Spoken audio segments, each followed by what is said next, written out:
moustache in her rollers.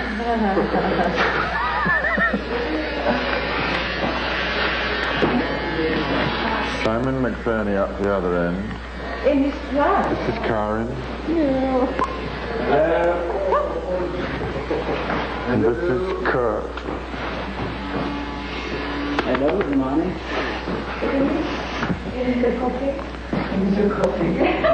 Is it coffee? German. Leading lady. In boots.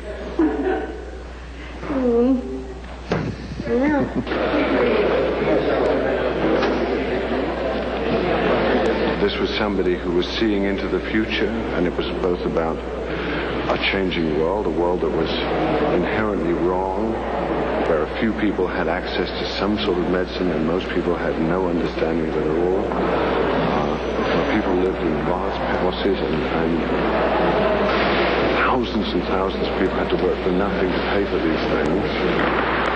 An unstable society, and he was a man who was preaching harmony, who was saying that the world was out of kilter, the world was in a state of disequilibrium, that it couldn't survive, and that illness was a part of that. Mesmer was a contemporary of Mozart's. He started working 20 years or 15 years before the French Revolution.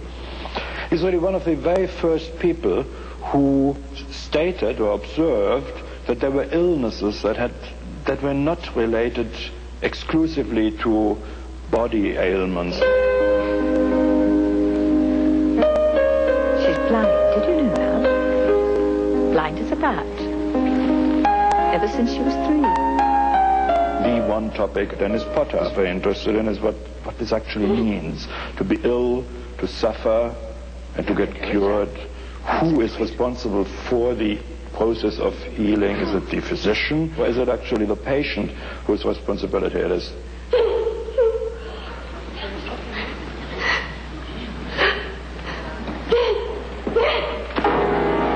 The hysteric lady Mesmer met was a blind pianist. It's almost too poetic to be true. A blind pianist who was clearly a hysteric.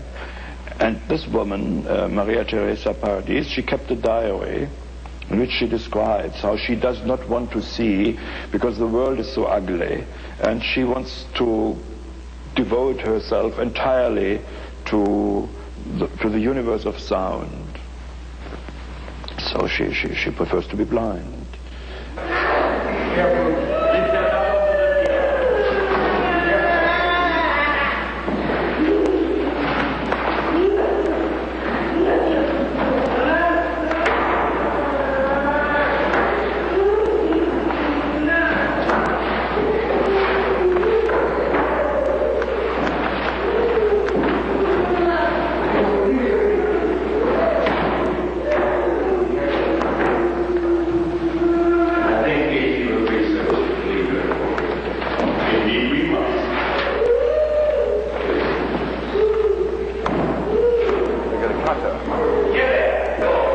No bowl.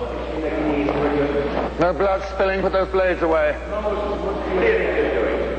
This young woman is in urgent need of the assistance of Franz Anton Mesmer.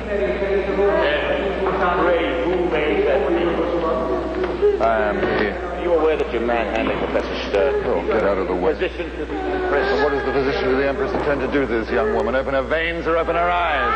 Ingenhaus. Who is this man? I am a man who cures. Step aside, sir. You should never cover such an exquisite face. Mesmer, leave her alone. Trust me, you'll not be blurred. I'm going to hold your face between my hands. Would you get off? Get off! Will someone please remove this man? One moment.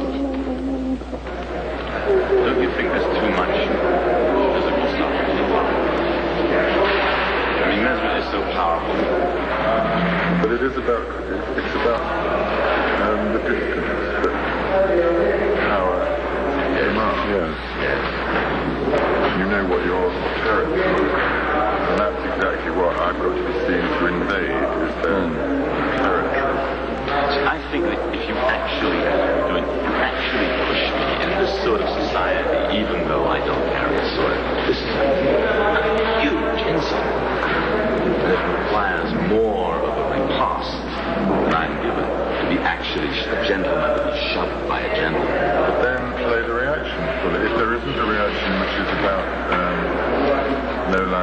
come in, and I have, and Mesmer would. You know, but he is somebody who just does what he wants to do.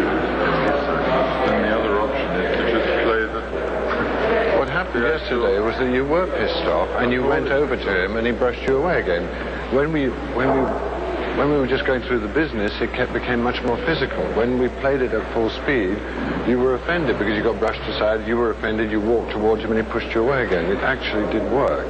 It's only when you try and force it into... Not try to put stuff there which isn't there in a line. Yeah. I think it's always good if an actor gets involved with the project.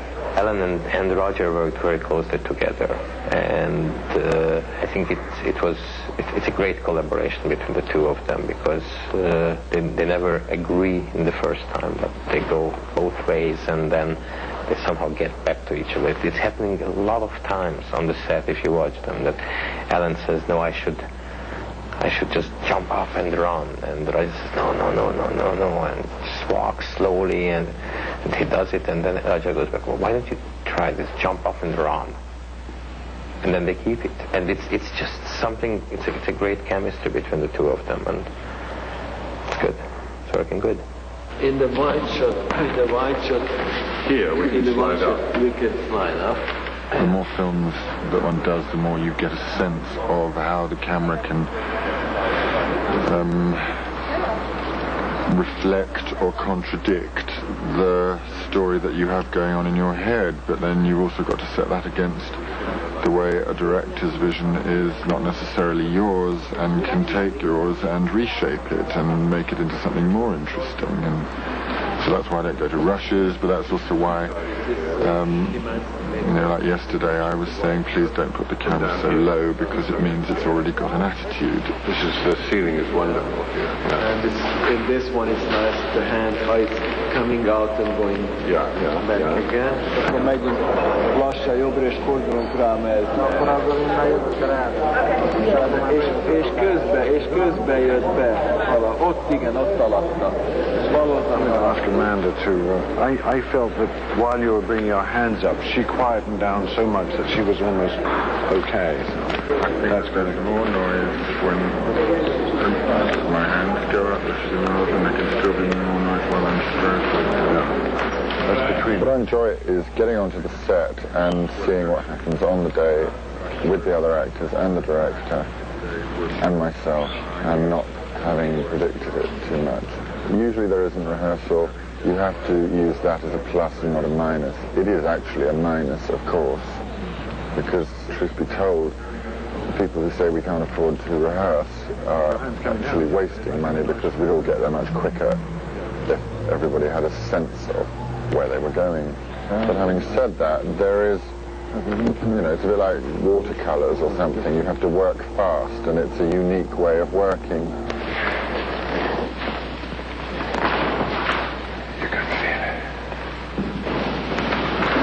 At the end, it doesn't work at the end, does it? Can you... I was waiting to get in the final. It's nice.